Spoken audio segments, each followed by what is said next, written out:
Right then, morning you. I don't think this is going to be hugely rocket science, but let me show you what we've done with our course.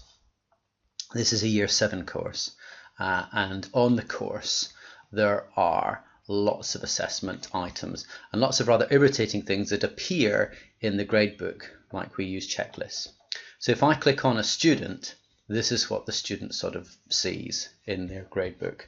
Lots of assessed items, some they haven't come to, some actually we don't really want, all these extra features here.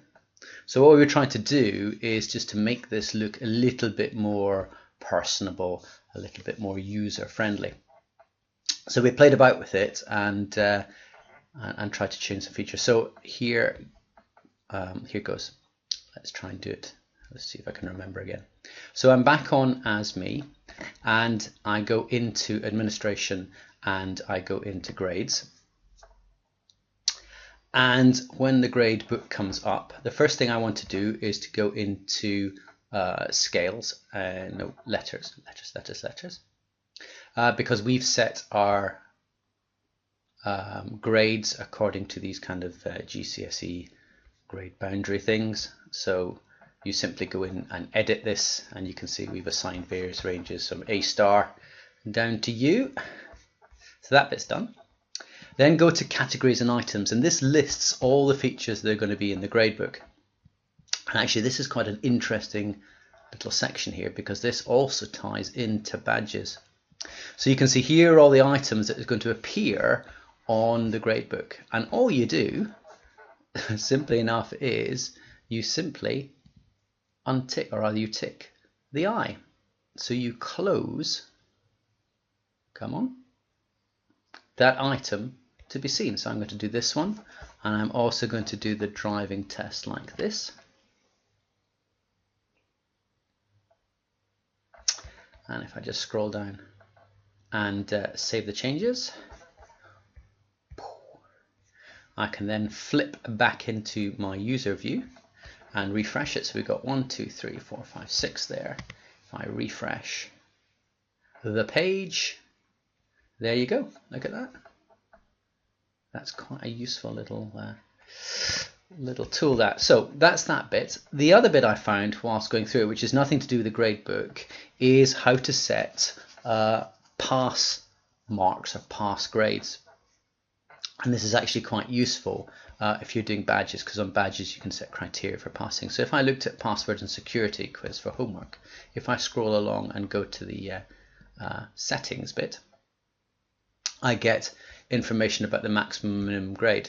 Now there should be, if this eventually opens up, there we go. If I click on show more, I can set grade to pass. So I could set this at 60%, which means that when I come and do my criteria for my badges, you'd have to score 60% to pass, which is quite a good skill. Let's just cancel that. So those are the features in terms of hiding the assessment items. In terms of reducing some of these bits, well, we found that by accident by clicking on settings. And if you click on settings, you get a list of all the settings for how the gradebook appears for participants in the course. Now the thing that we didn't realize was this, if I scroll down to the user report, is that there is a default that you can change. Now, I don't know if you've got access to the default, but I'm an admin for the site, which means I can go and make global changes.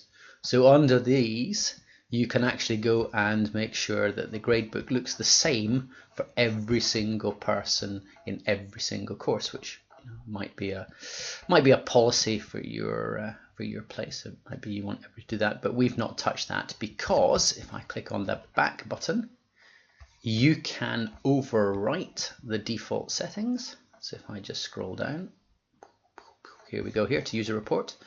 Ours are currently on a number of things. So for example, show weightings, I have no idea what that is, so we're just going to hide it. Show ranges, I'm not really that bothered. The students know whether the grades go from A star to D or G, so I'm going to hide that. Feedback, well, you can hide the feedback if you want, so you just make your gradebook look like grades, but we're going to keep that in. Show grades we've kept. Same with show percentage. Oh, stop that.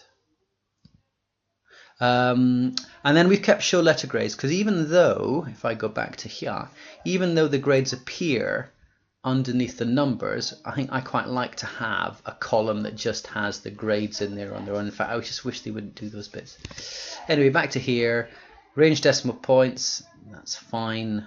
We've kept the rank, because I think it's quite useful. I'm kind of old school, so they can see what place they are in the class. And if I press save changes like this and go back to here, so we've got all this gubbins here. If I refresh it, you can see it's now chopped off various bits, and it just looks a little bit cleaner, a little bit easier to see. Now, this is quite interesting. This actually shows the current averages for the activities that are taking place. And I've done this task as a star task, which maybe I could do to something slightly different. But that's basically how I did it. I don't know if that's new or that's useful, but there you go, done. How do I stop this? Stop.